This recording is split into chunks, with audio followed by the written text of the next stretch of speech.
There's been buzz about marketplaces in the IT channel. I'm not sure we all know how marketplaces work sometimes, particularly on the MSP and IT services space. And if you're going to pull together vendors, distributors, solution providers, and customers into a marketplace, that's a four-way marketplace. So let's learn from somebody who built one, a consumer level one, pulling together three different parties. Let's talk to Bryan Clayton on this bonus episode of The Business of Tech.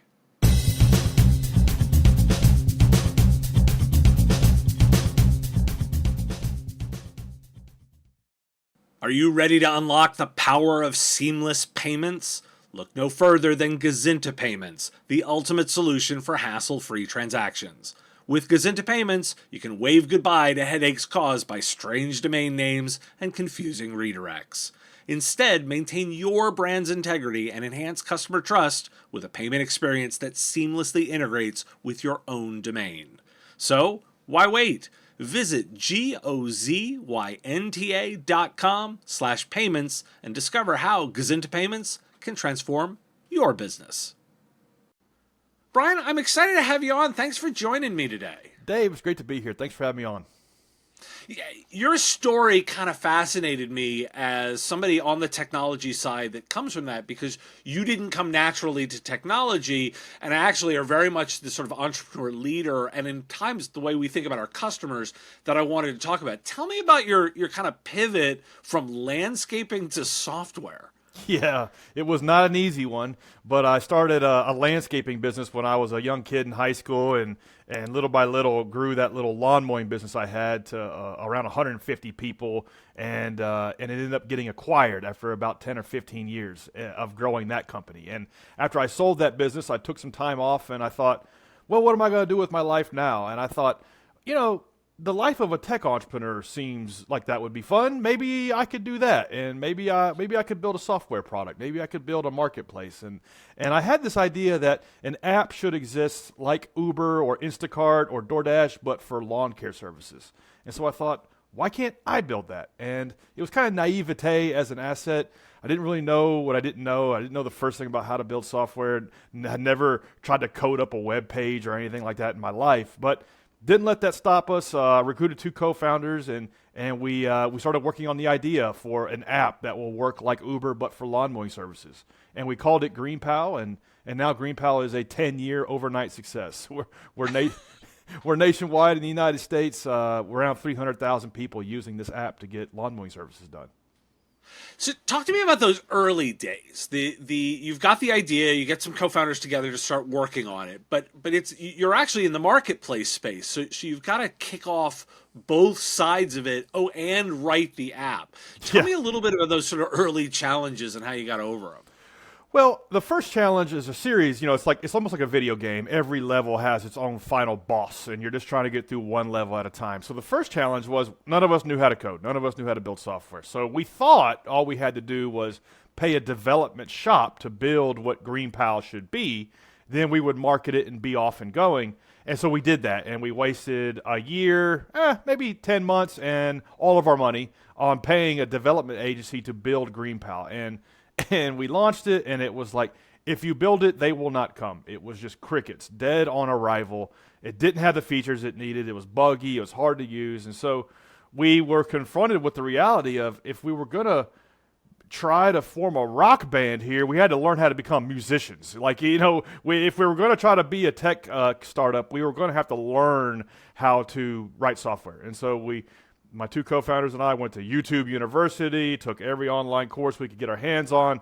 My co-founder went to an actual software boot camp that was 8 hours a day. And over the course of a year, maybe two, we learned just enough to be dangerous, just enough to hack together the next version of the app and re-release it. And then we had something we could iterate on top of, something we could just improve little by little. And we started very, very small, recruiting buyers and sellers to the marketplace. We started off in Nashville, Tennessee, and spent 3 years in Nashville tinkering with supply and demand, and how do you recruit vendors, and how do you recruit homeowners, and then listening to what they would tell us and improving the platform just one step at a time. And after we got about 100 to 200 people using it regularly and continuing to use it, then we started to develop a rollout strategy to move it into other cities. But we spent a long time perfecting it, nailing it, and then we decided to scale it.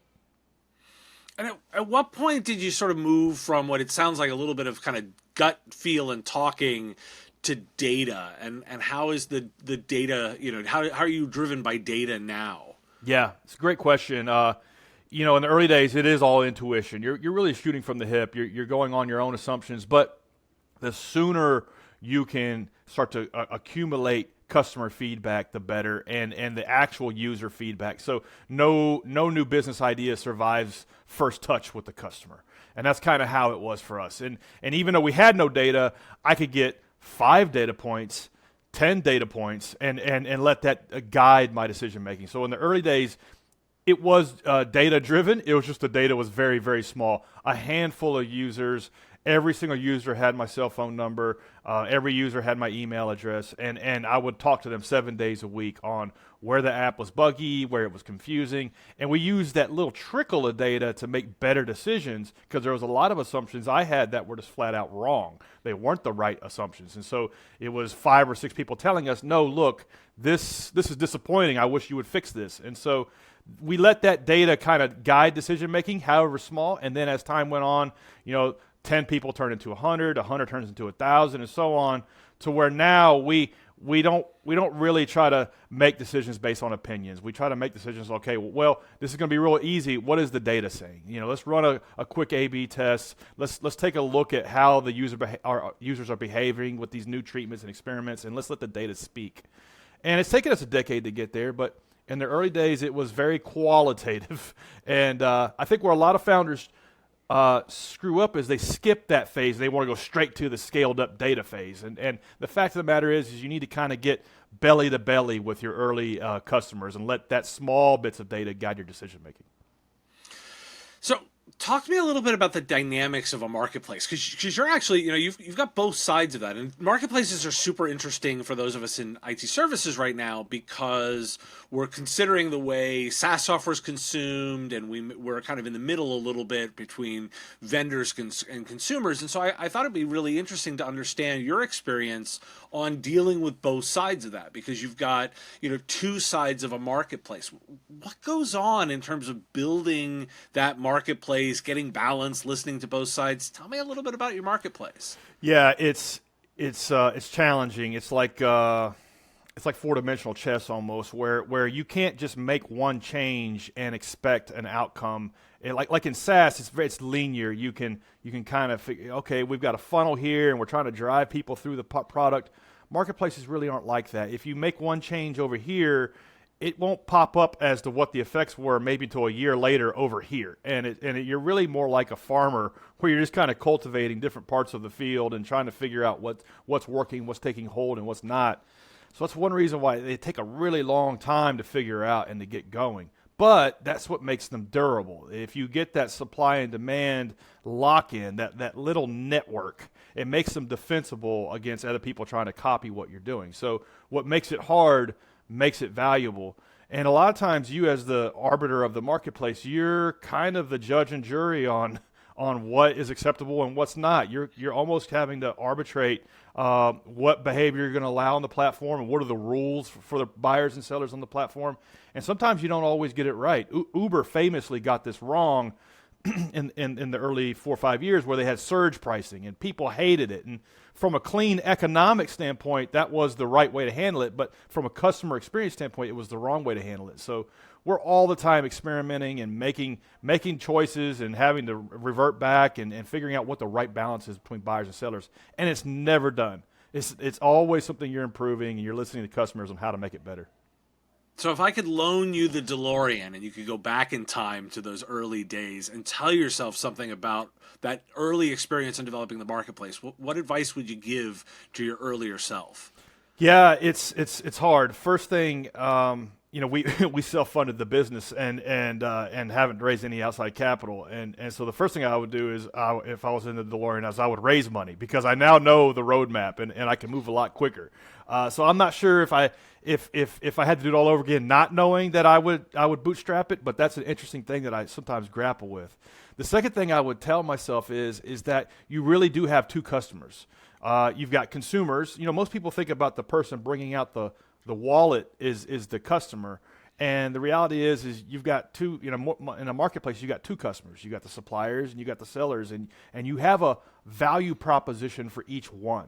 And the value proposition is, if I'm your ideal prospect, why am I going to use your product over anything else?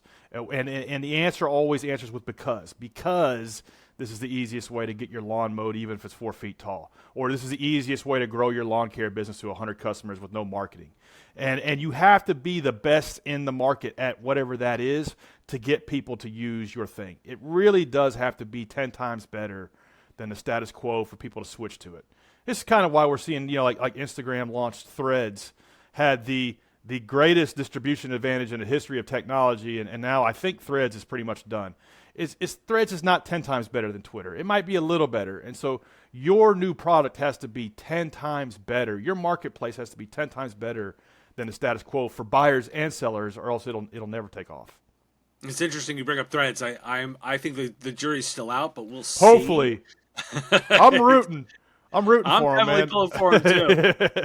But the other thing I wanted to ask you about in the dynamics of a marketplace that kind of fascinates me is how you think about pricing, because you've got to balance three parties' interests when you're balancing this, right? Because you've got to deal with consumers who want the lowest price. You want the providers who want the highest price, and you in the middle who've got to figure out a way to make money on the transaction.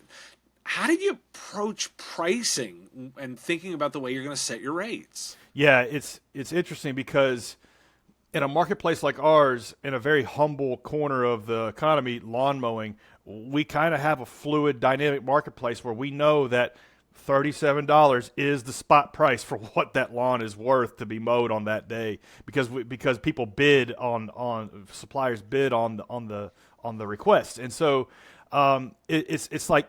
You, on the one hand, you want to think, okay, well, the market forces will just take care of themselves, and buyers and sellers will determine the pricing. So just let it take care of itself. But on the other hand, you as the arbiter of the marketplace can influence and kind of guide decisioning around what kind of pricing gets submitted and what kind of pricing actually converts. And in the early days, we thought that it was our job to deliver the cheapest way to get lawn mowing. Because I had the contractor background. I had been in the business for 15 years, and you kind of develop this psyche that consumers just want the cheapest price. And so that was our first value proposition, was this is the cheapest way to get lawn mowing. And then after we started talking to customers, they would tell us, well, not really. I don't really care to save $5. I really just want the guy to show up on Thursday. He really just needs to be there. And so then that we began to reorient the entire value proposition of the platform from the cheapest solution to the fastest and most reliable solution. And so we began promoting contractors based on speed and reliability and not conversion and price. And as we did that, we slowly began to reward reliable behavior on the platform and less so the cheapest pricing on the platform. And then we would develop little workflows and tools like, hey, you're quoting $42 and 37130, you're $10 cheaper than the average. You might want to consider raising your price a little bit, because ultimately our platform depends on one thing: making vendors more money. How do we make them more money with less hassle? And so we're always looking for ways for them to expand margin. And so it's something that we started off with one set of assumptions, and after talking to users and customers, we kind of changed course and figured out the right balance. The other thing you brought up over the course of this is you talked a lot about doing A/B testing and doing comparisons. Give us a little bit of an insight into how much testing and trial is going on at any given moment in your marketplace. Yeah, we've got around 300,000 people using the app, and so at any given time we're running between 10 and 20 different tests. And we try not to run testing at the same step of the customer journey or same step of the funnel. So we'll have a test around ad copy inside of an AdWords ad, or subject lines inside of a re-engagement email or something like that around top of the funnel. And then we'll move down the funnel around acquisition and activation, and then retention and referral. And then we'll try to just do little tests, just a simple test with a hypothesis of what do we think is going to happen, why do we think it's going to be that way, what does it tell us about our customer, and trying to close that gap between our company's kind of perspective and our customer's perspective, the founder logic and the customer logic. There's always a gap there, and one way to close that gap is by testing, to figure out, well, no, actually, if we order the bids from cheapest to highest, that doesn't convert as well as if we order them from the best rated to lowest rated, and so on. And I've learned a lot from other marketplace practitioners, particularly Airbnb, about how they think about testing, how they craft different tests, and what they're trying to do, what they're trying to learn. It's not always about just raising conversion. It's really about trying to figure out what's going on inside of that thought sequence of your user, of your customer. The testing helps close that gap. So what's next? What's coming in the future? I'm having a ball running this company. I think I'll continue to do it so long as I'm having fun doing it. Or if I'm bad at it, if I'm good at it, I'll continue to do it. If I start to suck at it, then we'll bring in a professional CEO. But I'm having fun. I want to get us to 1 million users strong. I think that'll put us in the same conversation as an Instacart, as a DoorDash, maybe as an Uber. We're still not a household name yet, so figuring how to get from 300,000 people using it to 1 million, that's what's next for us. Well, if people are interested in trying it, how can they do that? And and what markets are you in? Every city in the United States, any city over 20,000 people can use GreenPal to get a lawn mowing service. So just go to greenpal.com and try it out. It's free. It's free to sign up. Free quotes. Brian, thanks for joining me and teaching us a lot about marketplaces today. Thanks, Dave. I enjoyed it. Thanks for your time and attention. Time is a finite resource, and I really value you giving me some of yours. If you like this video, you can let me know with a like of the video, and even more valuable, hitting the subscription button. My content is all free, and I use metrics like subscriptions to pay the bills, so it has real value. The content here is produced under ethics guidelines posted at businessof.tech. If you're interested in more content like this, you can get access to content early via our Patreon at patreon.com/MSPradio. It's our give what you want model, where you set the value of what you think the content is worth. If you like this podcast, you can catch it daily as the 5-minute news and commentary show, The Business of Tech, available on all your favorite podcatchers with links at businessof.tech. Just hit that big blue button to subscribe. Again, thank you for taking time out of your day to listen, and I really value the interaction. If you want to say something in the comments, I do respond and watch all that, and I look forward to talking to you next time.